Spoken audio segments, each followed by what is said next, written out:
who takes an idea and turns it into something of value that all of us can really grow and build a better community. So Chase, thank you so much for joining us here. Absolutely. It's Thank really you, a Michael. privilege. He has been a sponsor of the Michael Santos Foundation through my friend Justin Paperny. I think we'll start off with a little bit of background. Tell us a little bit about how you met Justin. Justin and I met at a seminar that he was a speaker at. It was sponsored by the Soderquist Center in Bentonville, Arkansas. Don Soderquist was a vice president to Sam Walton at Walmart and believes in ethics in business, etc., and brings together CEOs from around the country to talk about ethics and talk about how to promote that within business and within the community. And Justin was a speaker at that, and I happened to be in attendance, and Justin and I got together, and I realized that the separation between where Justin was in life and where I was is one decision. It's really what it comes down to. And so Justin and I have been friends since, and I believe in the cause. So those of you who don't know who Justin is, he is the executive director of the Michael Santos Foundation. It's a nonprofit that has been very helpful to us in being able to create products and services that we use to inspire people who are incarcerated or to help the formerly incarcerated transition into the job market, or also just spreading awareness on what we can do as a nation to improve the outcomes of our prison system. And so I'm very privileged to have been working with Justin from long ago when I started in prison, and we're still partners today, and I'm very grateful for all the leadership that he has provided, especially with the number of connections that he's opened, including Chase. Chase, tell us a little bit about your background. Why were you in attendance at that foundation in Bentonville, Arkansas? So the company that I run, Panther International, I'll back up a little bit into Panther, but it started from scratch, built up,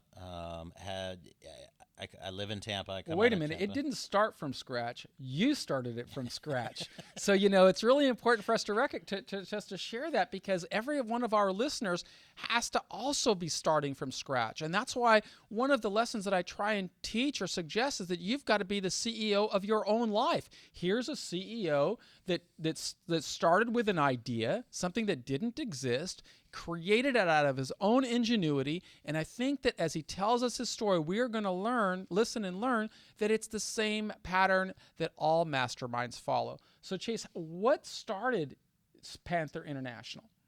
That was, and I'd love to tell you, as a serial entrepreneur, you fail sometimes.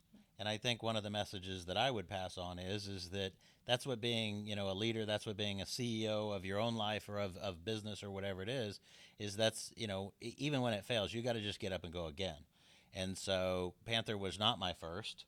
I had several things before that, but Panther came about in seeing a need to manage money within the government and be able to speed it up and to be accountable. And so that's really where that came from. What was your background before Panther? So I was an airport planner. I worked for Oakland and San Francisco International Airports. I worked on New Denver when we built New Denver Airport. I went to Washington, D.C. and worked with the FAA. I ran a think tank, an aviation center for aviation research and education for a little while. And, working with the FAA, trying to make everything, sort of better, faster, stronger.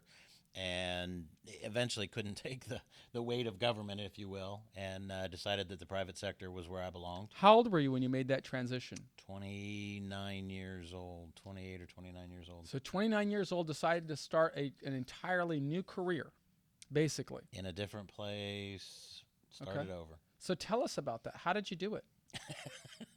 Little by little. Okay. Like eating an elephant, one bite at a time. Yeah, one bite at a time. It's so true. From a business perspective, when we talk about business, we always talk about find your first client. Mm-hmm. If you're going to start a business, make sure that you know what you're doing and that you have one client. And so that's, it's probably the same in a lot of things, but and the reason is then you have validation in what you're doing. I think in sort of the world you're talking about, it helps to have that advisor out there, somebody that says you're on the right track. And so that's really what, that first client does. So our first client was the state of Florida, and we are now in 16 different states, and we manage money and grants for all these different states. So that's really how it got started. We knew that they had money. We knew that they wanted to make things better. Knew that they wanted to make it more efficient.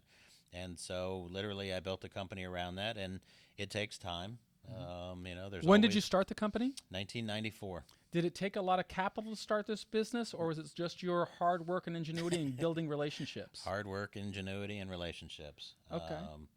At some point, that was 1994.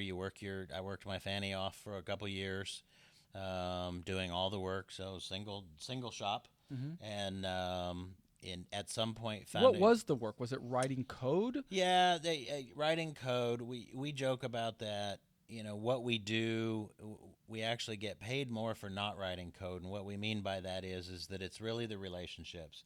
It's the talking and the planning and listening. What is the problem that your client, whoever is facing? And for us, that's what it was. So we listened to see what the client's problems were, and then went back and designed an answer that helped them. They're too busy trying to do their job, and so they don't have time sometimes to make it efficient. And that's what we were able to do, is go in and do that. And it takes a while. We did that little by little. We started with the aviation office, and then we expanded out to the seaport office, and then finally to the transit office, and then we had a bonus with the rail office called. So that was the progression of how all that started. And what is your process today for looking for new clients? Now that you've got a track record behind you and you've got measurable results, what are you doing today to expand? It's really the same thing. It's still that networking. It's still that connection. The one great thing, and this is probably true of everything in life, and that's that if you're good at it, people talk about you. If you're bad about it, people talk about you. You want them talking about, that you're good. If you're a good employee, people talk about you. If you're a good business, they talk about you. And so we built a model that really takes care of the customer. And truthfully, they do more talking than we do. Are you small? Are you a small company with few employees, or do you have a big team now? No, we're up to 22 employees, and we manage, most of the country. We manage 16 different states that way, but we're divided out in a way that we're about half programmers, half transportation type people. And so the transportation people talk the language, they talk the lingo, and then they come back and they talk to the programmers. We make fixes, etc. The legislature, we have to understand the legislature. Congress changes things, reauthorizations, continuing resolutions, that kind of stuff all the time. And so we understand, we have some people that understand that. So it's really just kind of the right mix that deals with our clients. Did you have to take on outside investors, or were you able to fund the development of this organization all internally? All internally. We funded it all internally, more out of a desire for control.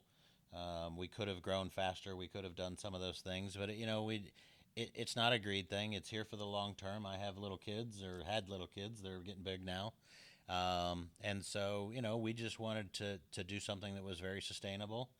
And truthfully, have built quite a market for ourselves, and it's a strong company, and it'll do well for years and years to come. That's so exciting, and that's something that I think everybody in our audience can learn from. All of us need to build something that is sustainable. There's a lot of talk when you're living in struggle about wanting to lead a life of relevance and meaning, but I think that the first answer, or the first problem you've got to solve, is, can you do something that is sustainable? When Chase told us his story, he said he started out by going to look for a client and figuring out that client's pain point, and then figuring out a way that he could solve that pain point and add value. I can tell you from personal experience that if you embark upon a journey in that way, it's not going to matter at all, your background. Only thing's going to matter is how much value you can provide to the client.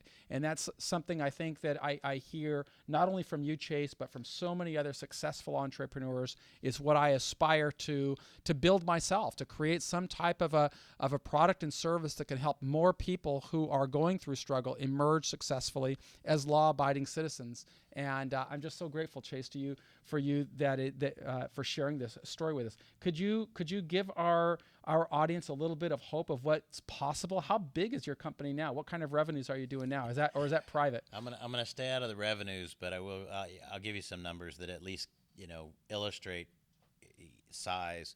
So when we first started out, the aviation program that we manage the grants, and that's government gives grants to airports. Okay. And so our very first year, we probably had what seems like a huge number, but not for government, about $100 million in there. Mm-hmm. And so that has slowly, steadily grown, and we're currently calculating numbers. It's been quite a year, but even at the beginning of this year, we were at $26 billion in infrastructure in the systems. And so I hope that you're listening to that and finding some inspiration that here's a guy just like you, just like everybody in this audience, who was for one period of time sitting in prison. I served 9,500 days. I've only been out for about 2 years, and sitting next to a guy that's responsible for overseeing $26 billion in grants. And if I can do that after 26 years in prison, if I can make these types of connections, just think what you can do. We can listen and learn from everybody, but it's the decisions we make inside that really help us build this type of network. And just before you got here, Chase, I was doing a little research on you, and I happened to find that you were doing this type of service for people in the military who are going to be transitioning into the job market. And what I learned from you is basically the same message that we are teaching here. There are patterns. That's what I'd like you to see. It's how do you make that transition? And you gave them some really great guidance about building strong networks, building strong relationships. Could you help our audience understand how much you value these relationships?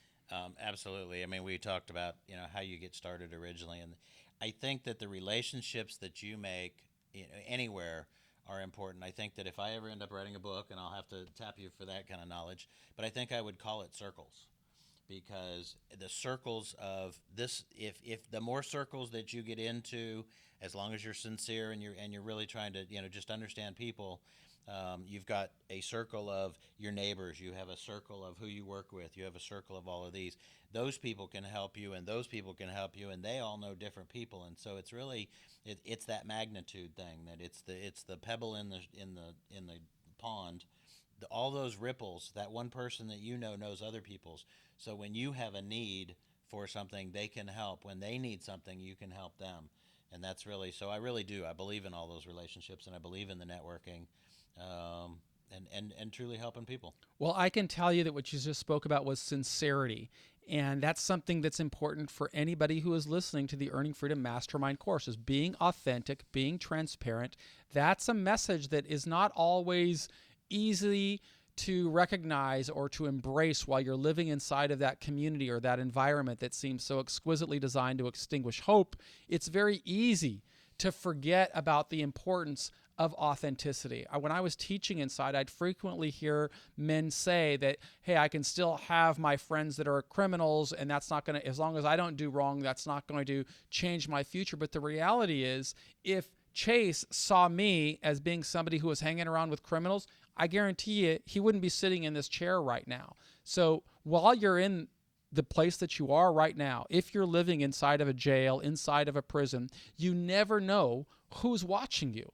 And if you're friendly with criminals, that person is going to say, he's going to process that information. He's going to say, I don't want to invest in this individual. You have to be authentic. You have to be sincere. And that sincerity, I always say, begins with a 100% commitment to living a law-abiding, contributing life. If you can do that, then you can persuade other people to believe in you. And I think it's what I heard Chase say. It's how he built his business. It all started with relationships. If Chase didn't live an authentic, transparent life, what level, let me ask you, what level of success do you think you would have had in persuading these government entities to give you their business? Well, it certainly wouldn't have been better than where I am, so it would have been somewhere a lot less. How do you know how far down it would be? I don't know, but I can certainly attribute to the success to the transparency and to doing the right thing. Chase also mentioned writing a book, and it is something I would encourage Chase to do, because anybody who has built a company as successfully as you you've got a depth and breadth of knowledge that is easily transferable to all sectors of society. And to the extent that you're able to document your story, you're going to be able to help your future generations see what you've built. And that goes for each of you listeners as well. While you are inside, while you're living this this time away from the people you love and away from the people who love you, you should be thinking, can I use this time to document my own transformation? Because maybe it's right here. Maybe it's listening to this message from Chase Stockon, CEO of Panther International, a company that he started from idea, taking and executing a plan over since 1994 and building something great that adds enormous value. That doesn't happen by accident. Your life doesn't happen by accident. But if you don't take the time to document your story, you will forever be branded by whatever the prosecutor said, whatever the case manager said, whatever the prison system said. And in this day and age of transparency, where you're one Google click away from finding out about who you are, what your background is, my challenge to you is start documenting a new path. Start writing a new chapter for who you are, who you want to be. And that will go a long way toward helping people see you as something, as the way you responded to your problem, rather than the problem itself. So Chase, I'm going to tell you a little bit about what our program is right now. And I want you to tell me if you see or what similarities you see between this program and the act of building being a serial entrepreneur, building a business. A lot of the guys listening to our show, they very well may have to create their own jobs. And our program, this mastermind course, it always begins with values, identifying the values by which you profess to live. I can tell you, Chase, in my case, it all began when I was inside of a jail cell back in 1987, and I was facing a sentence of life without the possibility of parole, and I just started to think about people like you. I started to say, is there anything that I can do while I'm in here that would cause leaders to see me as something different than the bad decisions I made? And I came across with an answer. It was yes for me. And I said, and then I started to project, what would Chase expect? What would a leader like Chase expect? He would expect me to educate myself. He would expect me to contribute to society. And he would expect me to build a support network. Because if other people believed in me, like Justin believed in me, it makes it easier for Chase to believe in me. Absolutely. Do you see a similarity between setting this values of what you're trying to do in creating a new personal narrative to building a business organization? Oh, absolutely. I think you heard me say it just a little while ago where we talked about taking care of them, taking care of that client. Because if you don't take care of the client, we can make quick dollars. Mm-hmm. We can do that. It doesn't lead to that longevity, though. You have to have those values that are value to others, which is what you're talking about. What would Chase see in you? Mm-hmm. I need them to look at us and say, those are just good guys. They make good decisions. They help us through this. Let's keep them around. That's the value for sustainability for us. Exactly. So value is always thinking about how are you going to profess it, but then there was more. Then Chase said very specifics. He got to know what their customer needed, and then he created a plan. That's what we talk about, goals. In my case, it wasn't enough to say I wanted to educate myself, contribute to society, build a support network. Had to have clearly defined goals. University degree, writing books, finding 10 people who would believe in me that I don't even know who they are and they don't know who I am. Your goals, once you decided you were going to solve the customer's pain point, I suspect that you started to get very specific. Could you tell us a little bit about those specifics that you had to do in the beginning? You remember? Well, yeah. A lot of it is it's a transaction. That's what we deal with is a transaction. There's a lot of that in life. But the transaction goes from a government client typically to another government client, whether it be an airport or what have you. But it's somebody waiting to be paid. Mm-hmm. It's the work has been done and they want to be paid. So it's no different than your paycheck. It's no different than anything else. You want that paycheck fast. You want it accurate. And so those were the specifics that we were after. We were after compliance. We were after speed. How can we process that and get it to them faster? Back in the old days, you would send in paper in triplicate, and it would go through, and you'd mail it, and then they'd mail it, and then it would go here for signatures. Mm-hmm. We can speed that process up, and so we have done that. I'll give you just an example that may help. I don't know if it is relevant, but in the state of Florida, they had a list of what all the aviation needs were for the state of Florida. But because the system was easier and faster to use, they actually came up with a bigger list that was a real list, And so at one point, the federal government came out and said, what are all of the aviation needs in every state? Congress obviously asking. And Florida pushed a button, was able to do that very quickly. And by coming up with a higher number, the Fed said, oh my God, we didn't realize that Florida had so much needs. We need to give them more money. Mm-hmm. That took care of our clients in a way we never expected, but it worked in their favor, and the state of Florida gets more federal money now just as a result of that. So that's what it means to add value, and that's one of the things that I would suggest you look at when I'm talking about, first of all, setting values, then setting clear goals. I tell you, those are the prerequisites to embarking upon this journey of rebranding yourself, rebuilding your life. Once you've set your values and set your goals, next step is to make 100% commitment as you define it. That's what we talk about in the Straight A Guide, as having the right attitude. The right attitude is 100% commitment to success as you defined success. We just heard Chase talk about the commitment that he made to providing real value to his customers. And as a consequence of him making that commitment, he was able to bring value that he didn't even anticipate in the beginning, which is giving them more resources. And so that takes us to the second prong of our Straight A Guide program, which I'll talk with Chase about, and that's having an aspiration. An aspiration is you've got to see yourself as something more than where you are today. I always saw myself at some point in my future, even when I was locked inside of that jail cell, is someday sitting right next to CEOs, speaking in front of a university campus, talking to business leaders, and expressing that struggle and adversity is just simply part of the path of life, but the way we break through it is by see ourselves on the other side of the journey. When you were working in government, Chase, and you just said, I had enough of it, it sounds like you had an aspiration of getting into the private sector, not as a small fry, but as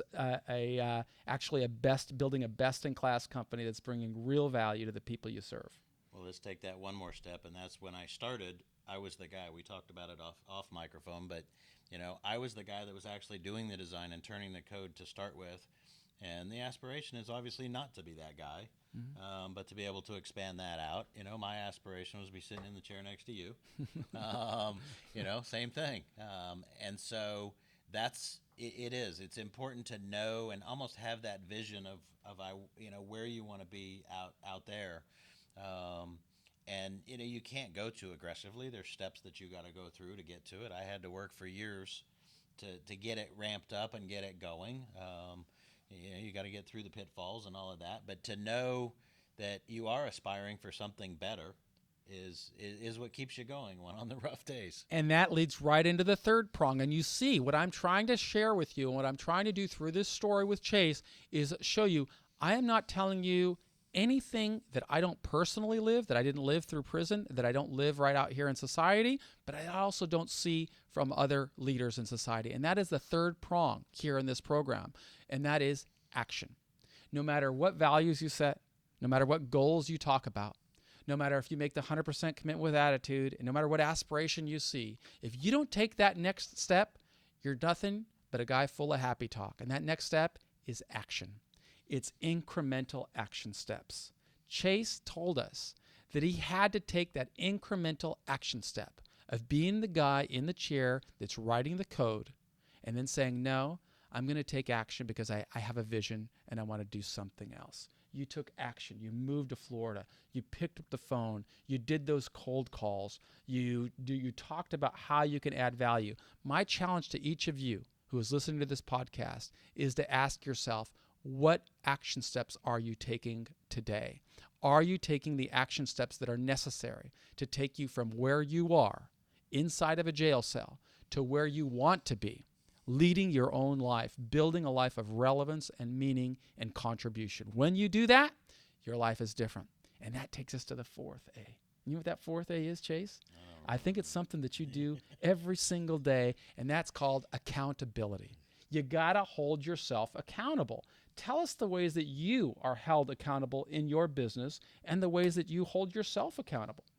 Well, I think the employee story is probably the best one for that one. But, it's just as simple as somebody told me one time, they said, nobody told me to do that. And looked at him, it was one of our employees, and I said, "Who do you think tells me what to do when I get up in the morning?" And they thought about it, and they realized that it's you. And it's like, that's correct. So who should be telling you what to do every morning when you get up? You. That's what accountability is all about. Do the right thing. Do what you're supposed to do. You don't have to be told what to do. We all know what's generally right. People can advise us. People can help us. But, that accountability is I make those decisions, I right or wrong, or we do that. But we expect our people to do that too. And so, that's what good people do, is they make those decisions. They're accountable for what they do all the way through. You don't wait for somebody else to tell you if you're on the path to success. Don't wait for a case manager to tell you. Don't wait for a judge, a probation officer. You define success, set some very clear timelines, set some accountability metrics along the way so that you know where you're supposed to be. And I'm going to tell you something that's going to happen for you when you live in that path. It worked for me. I know it's working for Chase, and I know it can work for you. When you live this disciplined, deliberate path and you're accountable, you advance to the next A in our program, which is awareness. You are going to become aware of opportunities that anybody else could seize, but they're not on this same deliberate path that you are on. You are aware, and so you know what you can do to bring more value into your life, more value into the lives of your customers, the people that you serve. Chase, you weren't alone. You weren't the only planner in the United States, right? There were a lot of people that wanted to do something else. A lot of people that had dreams of it. They might say right now, "Oh, you're just lucky. Things just opened up for you." But the reality is, because you were on this path, isn't it true that you were more aware of opportunities and you knew where to go and pursue them? I would certainly agree with that. I'm a firm believer in that. Luck is the combination of opportunity and preparation. Exactly. And so that's exactly, I agree, 100%. The time was right. There was a need, and I was ready for it. And guess what? There's a magical component to awareness. Not only did Chase become aware of those opportunities, not only was the marketplace ready for him, but guess what? He became aware of opportunities, and here's the secret. The marketplace became aware of Chase. And all of a sudden, that marketplace started calling on Chase. Isn't that right? Giving you more opportunities to grow and prosper. Absolutely. That's that people know people who know people. And if you're doing the right thing, they start finding that opportunity for you. Mm-hmm. That's it. It is. It's a group awareness. That's right. It is a cycle. Your success or your failure is going to be a cycle. You can choose how hard you want to work. And when you are saying, I want to work so hard, I want to succeed so bad that nothing is going to get in the way of what I'm doing. Not this jail cell, not my prison sentence. It doesn't matter if you're serving a life sentence. You can still live a life of meaning and relevance, and you can still have an opportunity to influence a better outcome. Doesn't happen by accident. It happens by living this very clearly defined, deliberate path. The next prong on our approach, on our ladder of this Earning Freedom Mastermind course, after you have set the right attitude, you have an aspiration, you've taken action, you've held yourself accountable, you've become aware of opportunities, and the marketplace has become aware of you, the next is achievement. You celebrate every achievement, no matter how small. I got to bet that even though now you started this more than 20 years ago, in 1994, you still remember the first day that you signed the ink on that contract. Is that right? Absolutely. You celebrate. How did you celebrate that day, Chase? Do you remember that? No, I actually don't remember how I celebrated. I know how we celebrate now, but I don't know how we celebrated back then. Tell us how you celebrate now. How's a win look in the Panther International organization? So, being from California, wine is important, and we made our own wine when we turned 15. And so we celebrate each new contract with a sharing of a bottle of wine among staff. And we are celebrating 20 years. And we are all going to Disney, just so we can say, I'm going to Disney. That is awesome. So those are the achievement celebrations. And that takes us to the final prong in our program, which is appreciation. You express your gratitude for the blessings that come your way. And right now, I want to thank Chase. I'm going to say thank you very much, Chase, for giving me this inspiration, for giving us this opportunity to share your inspiring message with those who are listening to our program, because it's my passion and my commitment to bring you quality content that validates everything I am telling you. I can tell you with absolute certainty, there is nothing I am saying to you that I didn't do for 9,500 days through imprisonment and that I haven't done since I've returned to society. It's working for me. It worked for Chase, and it can work for you. Thank you so much. I am Michael Santos with michaelsantos.com, prisonprofessor.com. This is part of our Earning Freedom Mastermind program. We look forward to sharing more with you in the days and weeks to come. Thank you very much. Chase, any final words to say to our audience? No, thank you for having me. I appreciate it, and look forward to watching this success. Awesome. I'm celebrating this achievement. Thank you. Bye-bye.